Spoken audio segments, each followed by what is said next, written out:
Good evening all of you. सगळ्यांना नमस्कार. मी किरण गुरुजी. किरण गुरुजी हा जो प्लॅटफॉर्म आहे, या प्लॅटफॉर्मच्या वतीने उद्या 31 मे आणि 31 मेच्या दिवशी राज्यसेवा पूर्व परीक्षेचा पेपर आहे. त्या राज्यसेवा पूर्व परीक्षेचा पेपर देणाऱ्या सर्व विद्यार्थी मित्रांना खूप खूप शुभेच्छा. मित्रांनो, एक गोष्ट लक्षात ठेवा, ज्यावेळेस आपण पेपरला जातो, पेपरला जात असताना बरेचसं प्रेशर आपल्या डोक्यावरती असतं. स्पेशली जे प्रेशर असतं ते म्हणजे त्या एक्झामिनेशनच्या हॉलमध्ये आपल्याला 2 पेपर सोडवायचे आणि तो प्रत्येक पेपर हा आपल्याला 2-2 तासाला सोडवायचा आहे. आता या ठिकाणी सगळ्यात इम्पॉर्टंट गोष्ट आहे तो म्हणजे तिथला असलेला जो प्रेशर, तिथं असलेला तो ताण. आणि त्या प्रेशरमध्ये आपल्याला व्यवस्थित सगळे प्रश्न वाचायचे, ते प्रश्न व्यवस्थित सोडवायचे.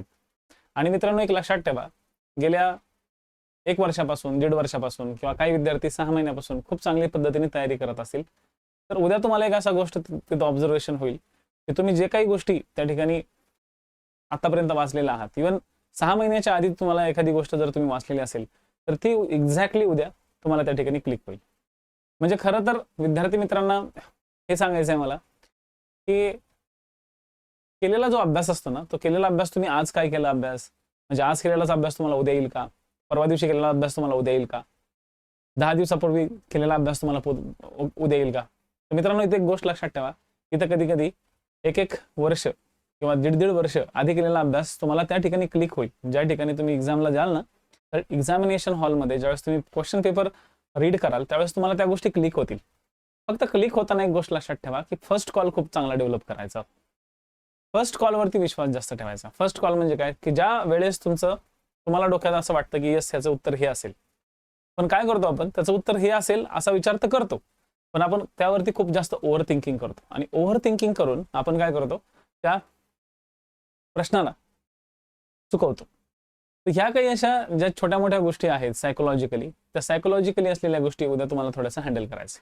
जे काही तुम्ही लॉजिकल आतापर्यंत अप्रोच डेव्हलप केला होता, एलिमिनेशन मेथडच्या द्वारे तुम्ही क्वेश्चन्स काढण्याची जी स्किल डेव्हलप केली होती, या स्किलचा उद्या तुमचा कस लागणार आहे.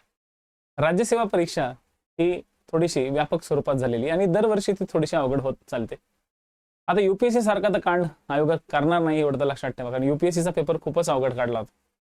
त्या दर्जाचा राज्यसेवेचा पेपर निघेल असं तर वाटत नाही, परंतु सिलेबसला धरून बऱ्याचशा विद्यार्थ्यांनी क्वालिटीसाठी चांगलं संदर्भ पुस्तक वाचलं असेल, त्याला तुम्ही छान पद्धतीने रिवाइज केलं असेल. इकॉनॉमिक्ससाठी तुम्ही तुमचं संदर्भ पुस्तक वाचलं असेल, त्याला तुम्ही छान रिवाइज केलं असेल. राज्यसेवा ही कन्सेप्च्युअल एक्झाम आहे. फॅक्च्युअल डाटा खूप कमी असतो त्यामध्ये. असतो, मी असं नाही म्हणत की नसतोच, असतो, पण थोडा कमी असतो. कन्सेप्च्युअल क्लिअरिटी ज्या विद्यार्थ्याला जास्त आहे, ज्याची रीडिंग क्वालिटी आणि रीडिंगचं स्पीड आणि त्याचं आकलन करण्याचं, अनालिसिस करण्याचं स्पीड जास्त आहे, अशा विद्यार्थ्यांना या राज्यसेवेमध्ये जास्त फायदा होतो.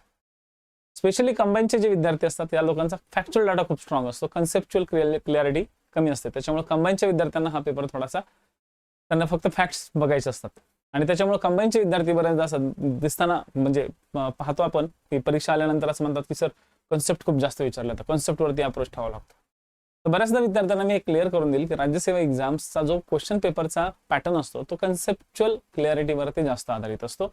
आणि कंबाईनचा जो पेपर असतो, तो कन्सेप्ट प्लस फॅक्च्युअल डाटा याच्यावरती जास्त आधारित असतो. तर ज्या विद्यार्थ्यांनी ह्या दोन्ही गोष्टींचा ताळमेळ बांधलेला आहे, त्या विद्यार्थ्याला याचा फायदा कंबाईनमध्ये सुद्धा आणि राज्यसेवेमध्ये सुद्धा मिळेल.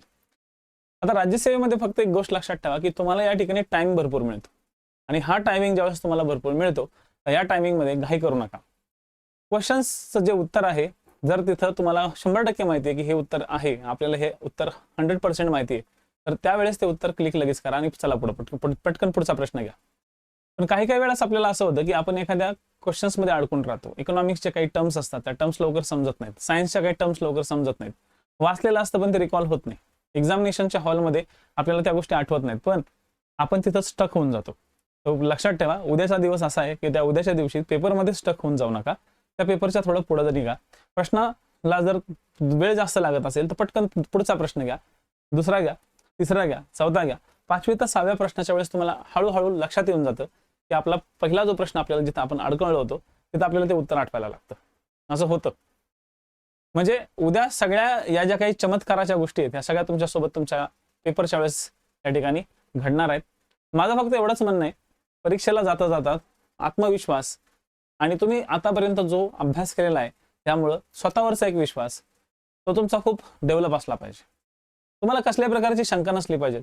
आता काही विद्यार्थ्यांचं काय होतं, काही विद्यार्थी विचार करतात की आपला अभ्यासच झाला नाही तर कसं व्हायचं, म्हणजे आपण पास होऊ का. तसं कशाला विचार करायचा.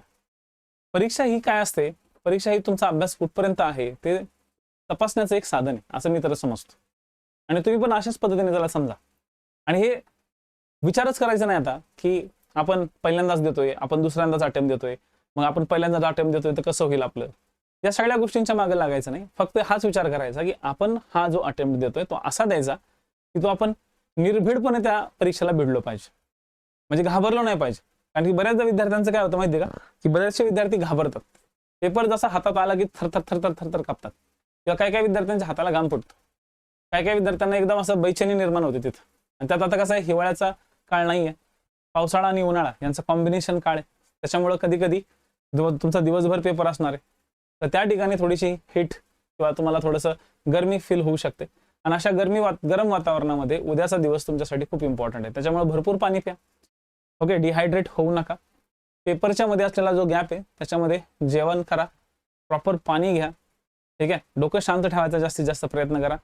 खूप जास्त आज रात्री जागू नका. परीक्षेच्या एक दिवशी आधी विद्यार्थी खूप मार अभ्यास करतात. मी आधीच सांगत असतो विद्यार्थ्यांना की बाबांना तुम्हाला जो काय अभ्यास करायचा असतो ना तो अभ्यास तुम्ही ऑलरेडी केलेला आहे. म्हणजे मी मगाशीच सांगितलं की कधी कधी तुम्हाला उद्याच्या दिवशी असा एक चमत्कार घडताना दिसेल की तुम्हाला 1.5 वर्षापूर्वी, 1 वर्षापूर्वी किंवा 6 महिन्यापूर्वी वाचलेल्या गोष्टी सुद्धा तिथे आठवतील. पण परवा दिवशी तुम्ही वाचलेल्या गोष्टी कदाचित तिथे विचारल्या पण नाही जाणार. आता तुम्ही जे वाचताय त्या सुद्धा गोष्टी तुम्हाला विचारल्या नाही जाणार, पण तुम्हाला 1-1, 1.5 वर्षापूर्वीच्या गोष्टी तुम्हाला त्या ठिकाणी रीड होते. तर जस्ट रिलॅक्स राहा. माझं समजा हे लेक्चर तुम्ही बघत असाल तर माझं लेक्चर बघितल्यानंतर थोडंसं स्वतःला रिलॅक्स करा आणि शांतपणे प्रयत्न करा की तुमच्या घरातल्या मेंबर्सशी बोला. किंवा तुम्ही जर बऱ्याचशा दिवसापासून तुमच्या मित्रमैत्रिणींशी बोलले नसाल मोबाईलवरती तर मोबाईलवर बोला. बाहेर फिरायला जाऊ नका. फक्त हे लक्षात ठेवा. तुम्ही घरातच बसा, जिथं आहात तिथं बसा, पण जस्ट तुम्हाला जे योग्य वाटेल, तुमच्या मनाला जे आवडेल त्या गोष्टी तुम्ही जस्ट एन्जॉय करा. कारण की परीक्षेला जाता जाता जेवढं तुम्ही रिलॅक्स राहाल तेवढं तुमच्या डोकं त्या ठिकाणी जास्त चालेल. तुम्ही जर ताण घेऊन अभ्यास करायला लागला, ताण घेऊन सगळ्या गोष्टी करायला लागलात तर ऑब्व्हियसली तुमचं माइंड त्या ठिकाणी टेन्शनमध्येच असणार. तुम्ही रिलॅक्स माइंडने बिलकुल पेपर देणार नाही. म्हणून बऱ्याचदा आम्ही हेच सांगत असतो विद्यार्थ्यांना की परीक्षेच्या आधी ची जी रात्र आहे ती लवकर झोपा. लवकर झोपा, पहाटे लवकर उठा ना.